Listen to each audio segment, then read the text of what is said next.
KennieSuperstar, and today we will be reviewing book 12 of Heroesintraining, the last book that I will do. I mean, there's about 16 or 17 books in the series, but I only have 12 of them. So I'm only going to do 12 of them. And I actually have book 12, and then it will go to book 15. But I won't do book 15 since I don't understand it. I mean, I don't know book 13 and book 14, so I am so confused when I try to read it, so I decided I'm just going to do to book 12. Okay, start.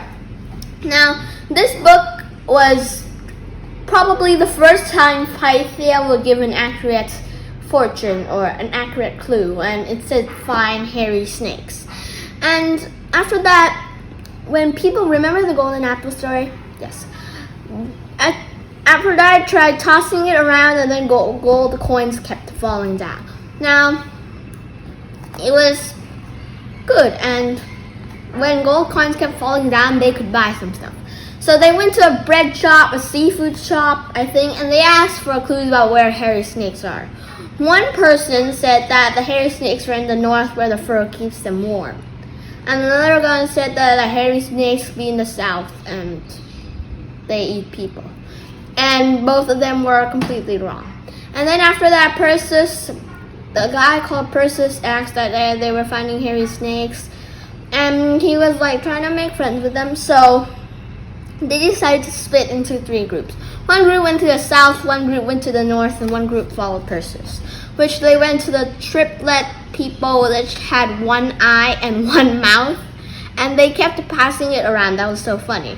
And they can know everything. Like if they can, their 1 eye can see stuff better than a normal human being. Their 1 mouth, oh, it's a 1 mouth, and all of them have noses, so they smell better than human beings.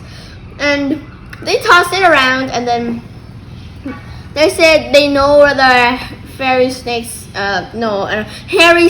are, and they said they won't tell them until Perseus grabbed their eye, and then said that if they tell, he would give back the eye, and then the 3 triplets tell. That's the whole thing of the middle of the book. Well, until the middle of the book. And then they decided to make a boat. No, it's more like a shaft.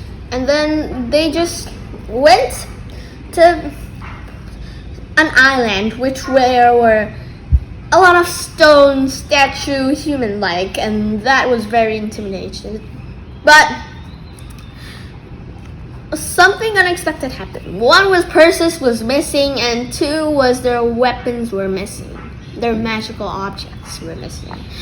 And when they noticed the magical objects were missing, they thought 2 things. 1, they fell away in the water, which wouldn't happen. 2, Perseus stole them, or someone stole them. Maybe the hairy snakes did.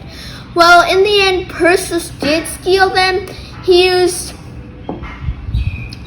Hades' helm to make him disappear, and decided to kill the Medusa, and which was that. And he tried to use a lightning bolt and try to stab, which was a very good plan until it backfired, and he tripped on one of the snakes, and he decided to not open his eyes and stay in the helm of darkness. Or maybe he was in there, and Medusa took off his helm of darkness, and all Perseus went was he put his eyes on the floor and decided not to contact, because he knew one thing the Olympians did not know. If he had eye contact with Medusa, he would turn to stone. Everyone will do that. Until he said that, but for some reason the stone thing didn't work for the Olympians when the Olympians didn't know and suddenly looked at Perseus in the eye. Medusa in the eye. And then after that, they tricked Medusa. Athena tricked Medusa into looking in a mirror or something that can reflect like her aegis. Remember that? And when Perseus's face reflected on the aegis, she became stoned herself because she was technically making eye contact with herself through the mirror. And that was pretty it with the story. This is the most short or easily summarized book in the whole 12 books because it was whole. I would say half of it was the Olympians complaining about where the hairy snakes were. Yeah. So, bye.